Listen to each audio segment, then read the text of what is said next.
पितृपक्ष अर्थात श्राद्ध पक्ष इस वर्ष 7 सितंबर 2025 से 21 सितंबर 2025 तक चलेगा। हमारे परिवारजन जिनकी मृत्यु हो चुकी है उनकी आत्मा की तृप्ति और उन्हें मोक्ष प्राप्त हो, इसके लिए गया में पितृपक्ष के दौरान पिंडदान का विशेष महत्व माना गया है। इस वीडियो में हम श्राद्ध पक्ष यानी पितृपक्ष के दौरान गया जी में श्राद्ध कर्म का महत्व बताएंगे और पूरी जानकारी देंगे। मसलन श्राद्ध पक्ष में गया जी कैसे जाएं, गया में कहाँ ठहरें, गया पहुँचने के बाद पिंडदान करवाने के लिए क्या करें, पिंडदान का क्या है महत्व, गया में ही क्यों किया जाता है पिंडदान, पिंडदान से जुड़ी पौराणिक कथा क्या है, पिंडदान के लिए कहाँ संपर्क करें, पिंडदान में कितना समय लगता है, कितना खर्चा आता है तथा पिंडदान की पूरी प्रक्रिया भी बताएंगे। आप वीडियो के अंत तक हमारे साथ बने रहिएगा। वीडियो को लाइक और शेयर करें तथा चैनल को सब्सक्राइब अवश्य कर लें। धन्यवाद। तो आइए शुरू करते हैं। गया कैसे पहुँचें? वायु मार्ग। गया में अंतर्राष्ट्रीय हवाई अड्डा है। ये दिल्ली सहित भारत के अनेक प्रमुख शहरों से वायु मार्ग द्वारा जुड़ा हुआ है। पटना हवाई अड्डे पर उतर कर भी टैक्सी या बस से गया पहुंचा जा सकता है। रेल मार्ग। गया रेलवे स्टेशन नई दिल्ली, हावड़ा, मुंबई, चेन्नई, गुवाहाटी, रांची तथा भुवनेश्वर आदि प्रमुख स्टेशनों से जुड़ा हुआ है। दिल्ली से यहाँ आने के लिए राजधानी एक्सप्रेस और सुपरफास्ट ट्रेन भी हैं। महाबोधि एक्सप्रेस स्पेशल ट्रेन है जो प्रतिदिन दिल्ली से गया के बीच चलती है। सड़क मार्ग। सड़क मार्ग से गया पहुंचना आसान है। ग्रैंड ट्रंक रोड गया को उत्तर भारत के प्रमुख शहरों से जोड़ती है। कई शहरों से गया के लिए सरकारी और प्राइवेट बसें मिल जाती है। राज्य की राजधानी पटना गया से 120 किलोमीटर दूर है। आप कार या टैक्सी से भी गया पहुंच सकते हैं। गया जी में कहाँ ठहरें? गया में ठहरने के लिए अनेक धर्मशालाएं, आश्रम और गेस्ट हाउस है। आपको अपने बजट के अनुसार कमरा मिल जाएगा। यदि आप होटल में रहना चाहते हैं तो स्टेशन के पास कई होटल्स हैं। इनमें सस्ते महंगे सभी तरह के होटल शामिल है। बोध गया में ठहरना चाहते हैं तो वहाँ भी कई होटल्स हैं। पितृपक्ष के दौरान किराया कुछ ज़्यादा हो सकता है, फिर भी 2000 से लेकर 4000 के बीच अच्छे रूम्स मिल जाएंगे। विष्णुपद मंदिर के आसपास भी होटलों की सुविधा है। पितृपक्ष के दौरान टेंट सिटी में भी रात्रि विश्राम और भोजन की व्यवस्था की जाती है। गया पहुंचने के बाद क्या करें? अगर आप श्राद्ध पक्ष के दौरान गया जी पिंडदान, तर्पण और श्राद्ध करने के लिए आ रहे हैं तो बेफिक्र होकर आइए। यहाँ ठहरने से लेकर पूजा पाठ की सभी सुविधाएं बजट में हैं। कुछ बातों का विशेष ध्यान रखें। आप गया स्टेशन के मुख्य द्वार से बाहर निकलें, वहाँ मे आई हेल्प यू काउंटर मिलेगा। वहाँ संपर्क करें और क्वेरी कर तमाम जानकारी लेकर आश्वस्त हो जाएं। स्टेशन परिसर में आपको कोई पंडा या ब्राह्मण मिले और पिंडदान कराने की बात कहे तो उससे आप जिला प्रशासन की ओर से जारी आईडी कार्ड जरूर मांगें। यदि उसके पास आईडी कार्ड है तो ही आप अपनी क्वेरी उसके सामने रखें और पिंडदान के लिए आगे बढ़ें। यदि तब भी कोई दुविधा है तो हर जगह पुलिस बल के काउंटर हैं। तत्काल संपर्क करें, हर संभव मदद की जाएगी, हर सुविधा आपके पास पहुंचेगी। आप यदि किसी वजह से स्टेशन पर किसी से संपर्क नहीं कर सकें तो कोई बात नहीं, आप स्टेशन से ऑटो टैक्सी पकड़कर विष्णुपद मंदिर चले आएं। शेयरिंग ऑटो वाला एक आदमी का किराया 20-25 रुपये लेगा। विष्णुपद मंदिर के बाहर ही संवाद सदन समिति है। यहाँ सरकारी अधिकारियों और कर्मियों के समक्ष अपनी बात रखें, वे आपको गाइड करेंगे। गया में पिंडदान का महत्व। गया जी में पिंडदान का विशेष महत्व है। हर साल यहाँ हजारों लाखों की संख्या में लोग अपने पूर्वजों का पिंडदान करने के लिए आते हैं। यहाँ पिंडदान करने से मनुष्य की आत्मा को शांति मिलती है और मोक्ष प्राप्त होता है। शास्त्र ग्रंथों के अनुसार ये माना जाता है कि यहाँ भगवान विष्णु जल के रूप में स्वयं विराजमान है। गरुड़ पुराण में भी पिंडदान का विशेष महत्व बताया गया है। यूँ तो देश में कई स्थानों पर पिंडदान किया जाता है, लेकिन बिहार के गया में पिंडदान का विशेष महत्व है। माना जाता है कि गया धाम में पिंडदान करने से 3 पीढ़ियों का कष्ट निवारण होता है। रामचरितमानस की कथा के अनुसार भगवान श्री राम ने गया में अपने पिता दशरथ जी का पिंडदान किया था। तभी से ये तीर्थ स्थल के रूप में जाना जाने लगा। वाल्मीकि रामायण के अनुसार माता सीता जी ने फल्गु नदी के किनारे बैठकर अपने ससुर श्री राजा दशरथ जी का पिंडदान किया था, जिसमें उन्होंने बरगद के पेड़ एवं केतकी के फूल और गाय को साक्षी मानकर बालू अर्थात रेत का पिंड बनाकर फल्गु नदी में पिंडदान किया था। इसलिए सभी सनातन धर्म को मानने वाले यहाँ पिंडदान करते हैं। पिंडदान को शास्त्रों में सबसे जरूरी दान माना गया है। अपने घर के पुरखों के लिए आप जो पिंडदान करते हैं, उसी से उनकी आत्मा तृप्त होती है और वे आपको तृप्त करते हैं। यानी जब आपके पुरखे जिनकी मृत्यु हो चुकी है उनकी आत्मा तृप्त होती है, तो उसी से वह अपने वर्तमान परिवार यानी आप सभी को और आने वाली आपकी पीढ़ियों के लिए वहाँ से आशीर्वाद देते हैं। वैसे भी कहा गया है कि बड़े बुजुर्गों का आशीर्वाद सबसे अधिक फलता है। तो सोचिए, जो लोग भगवान के पास ही चले गए हैं, अगर उनका आशीर्वाद मिल जाएगा तो हम सब कुछ हासिल कर सकते हैं। इसीलिए जब भी समय मिले अपने परिवार के पितरों के लिए एक बार गया जी जरूर जाइए और वहाँ जाकर पिंडदान कीजिए। अगर गया में जाकर पिंडदान करते हैं तो फिर आपका वर्तमान और भविष्य हमेशा के लिए सुख समृद्धि की राह पर आगे बढ़ेगा। पिंडदान से आपको पितृ ऋण से मुक्ति मिलती है। अपने पितरों की आत्मा को आप तृप्त करते हैं। जहाँ भगवान विष्णु मौजूद है वहाँ पर पिंडदान करने से सीधे पितरों का मोक्ष होता है। पितरों को सीधे स्वर्ग मिलता है। पितरों की आत्मा को कोई कष्ट नहीं होता। उनके आशीर्वाद से आपका वर्तमान और आपका भविष्य सुधरता है। आपकी आने वाली पीढ़ी भी सुख शांति से रहती है। अपने पितरों को आप अन्न और जल देकर उनकी आत्मा को तृप्त कर उन्हें मजबूती प्रदान करते हैं। अपने पितरों के प्रति आप अपना श्रद्धा भाव दर्शाते हैं। जो श्रद्धा से किया जाए वही श्राद्ध है। इसे मानते हुए ही श्राद्ध कर्म करें। गया में पिंडदान की पौराणिक कथा। अब आप कहेंगे कि गया में ही पिंडदान क्यों करते हैं? तो इसके पीछे एक पौराणिक कथा इस प्रकार है। जब ब्रह्मा जी सृष्टि की रचना कर रहे थे, तब उन्होंने असुर कुल में एक गया नाम के राक्षस को रचा था। असुर स्त्री की कोख से जन्म नहीं लेने के कारण असुर होकर भी उसके अंदर असुरत्व नहीं था।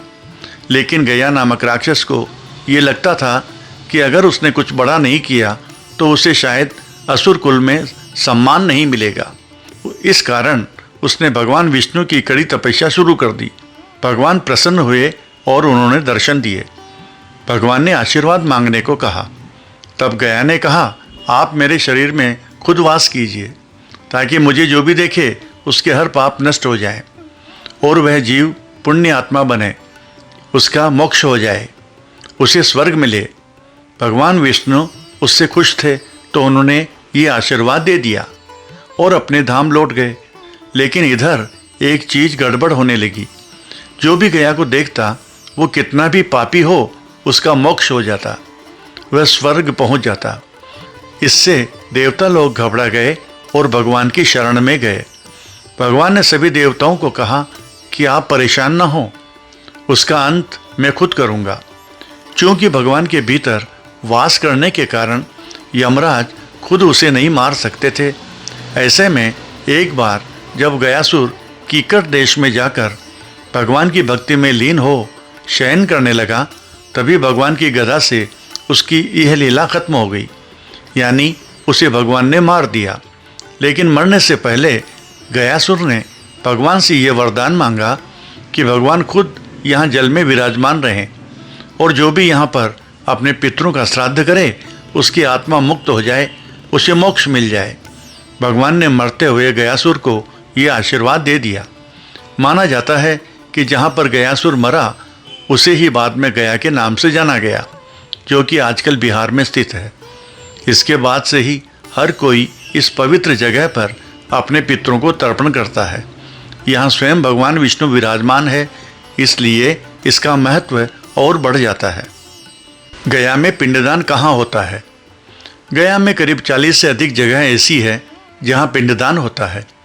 दरअसल पितृपक्ष में यहाँ पिंडदान के लिए इतनी भीड़ हो जाती है कि एक जगह पर पिंडदान करा पाना संभव नहीं होता।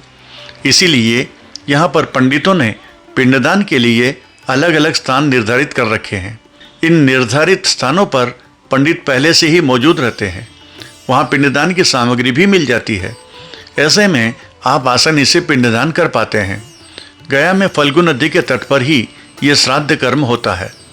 माना जाता है कि इस फल्गु नदी के पानी में खुद भगवान विष्णु का वास है।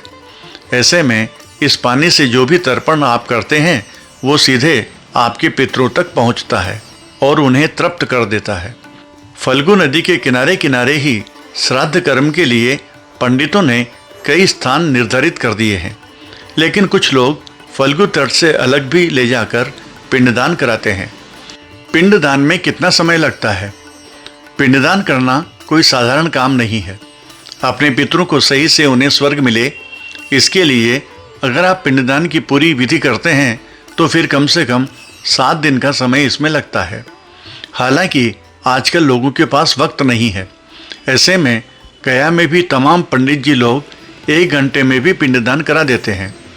पिंडदान की प्रक्रिया जटिल होती है, लेकिन अक्सर जो यजमान होते हैं यानी जो पिंडदान कराने गए होते हैं उन्हीं के पास समय नहीं होता है। ऐसे में वे खुद पंडित जी से कह देते हैं कि पंडित जी थोड़ा जल्दी कराइएगा।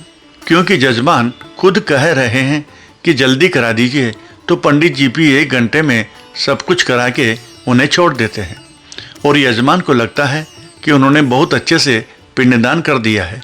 अब आपके मन में चल रहा होगा कि 1 दिन और 3 दिन या फिर 17 दिन की पूजा क्या है।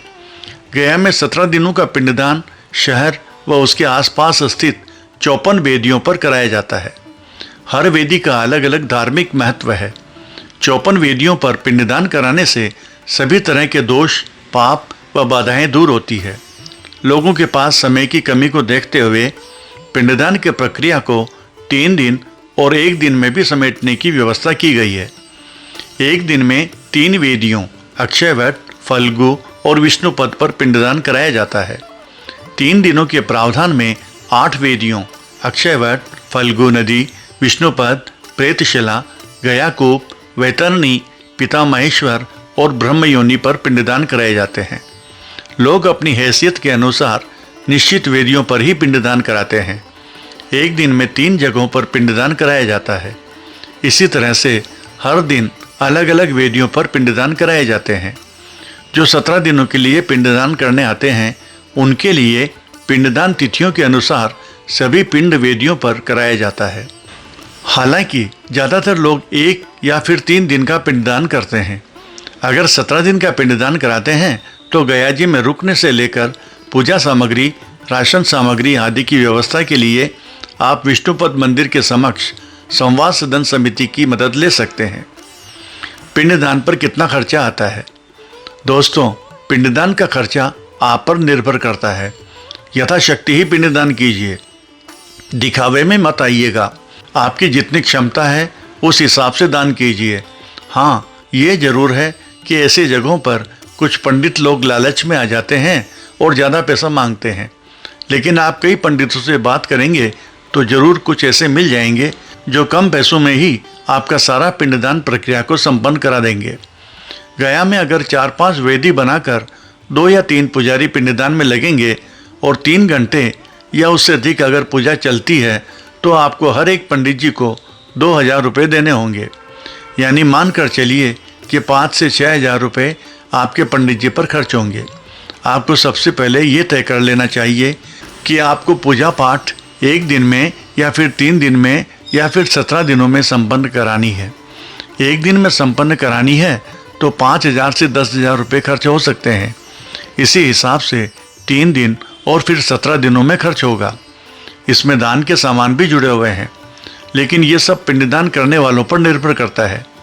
यहाँ 500 रुपये से लेकर 1 लाख रुपये देने वालों का भी काम किया जाता है। गया जी में पिंडदान कैसे किया जाता है? सबसे पहले चावल या जौ का आटा लिया जाता है। आपको गया में यह आटा सीधे खरीदने पर मिल जाएगा। इस आटे में आपको गाय का दूध, घी, गुड़ और शहद मिलाना है। अब इस आटे को गर्म आंच पर रखकर कुछ देर के लिए पकाना है। ये पक जाए उसके बाद इसके गोल पिंड बनाते हैं। इस गोल पिंड के साथ अपने जनेऊ को दाएं कंधे से पहनकर दक्षिण की ओर मुख करके आपको पितरों को पिंडदान अर्पित करना होता है। ऐसी मान्यता है कि अगर चावल से बने पिंड से आप पितरों को श्राद्ध करते हैं तो उनकी आत्मा लंबे समय तक तृप्त रहती है।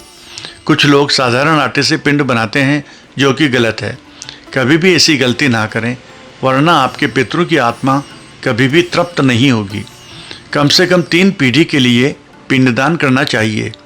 आपके पिताजी का अगर देहांत हो गया है तो उनके लिए, अपने दादा के लिए और फिर अपने परदादा के लिए 3 पिंड बनाकर अगर आप पिंडदान करेंगे तो आपके परिवार को हर तरह की सुख शांति मिलेगी और आपके पितरों की भी आत्मा संतुष्ट होगी और वे मोक्ष को प्राप्त करेंगे।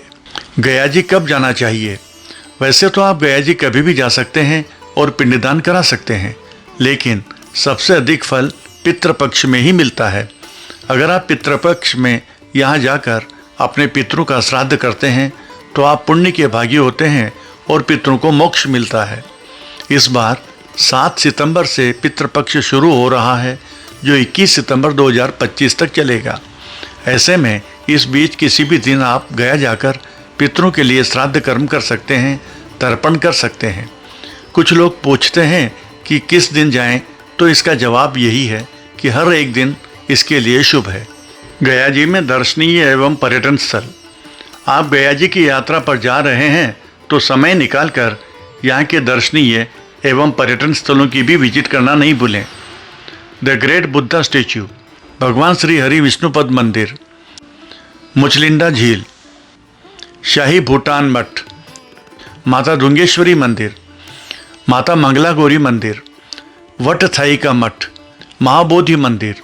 तो अब आप भी पितृपक्ष में गया जी जाइए और अपने पितरों को मोक्ष की कामना के साथ अपने परिवार की सुख शांति के लिए पिंडदान जरूर करके आइए।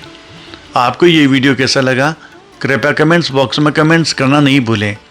वीडियो को लाइक और शेयर करें तथा चैनल को सब्सक्राइब अवश्य कर लें। धन्यवाद।